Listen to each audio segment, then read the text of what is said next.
Pada saat ini, sebagian ruas jalan negara khususnya di wilayah Muba mengalami kerusakan.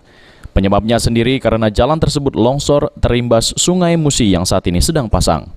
Atas hal tersebut, anggota DPRD Sumatera Selatan dari Komisi 4 yaitu Askeweni menyatakan pihaknya meminta kepada Kepala Pihak Balai Jalan Sumsel supaya cepat menanganinya karena jalan tersebut urat nadi perekonomian di Sumatera Selatan.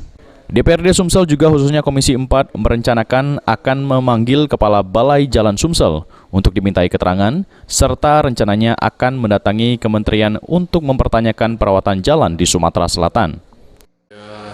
Kita mengharapkan penanganan secepatnya dari pihak Kementerian PU, dalam hal ini Balai Besar ya, agar mengambil tindakan cepat darurat karena ini merupakan urat nadi perekonomian masyarakat transportasi di Sumatera Selatan.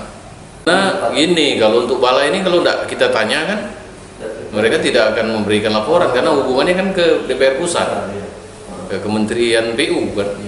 Jadi terhadap kami tentu aspirasi masyarakat kalau ada kerusakan jalan di daerah Musi Banyuasin ya, terutama sampai ke Bayu Lencir ya.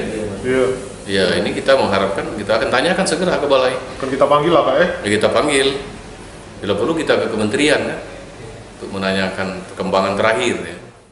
Sejauh ini permasalahan ruas jalan di wilayah Musi Banyuasin karena adanya permasalahan tender yang beberapa tahun terakhir gagal.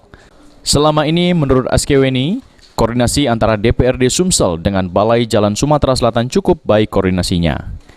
Firman Hidayat, PAL TV.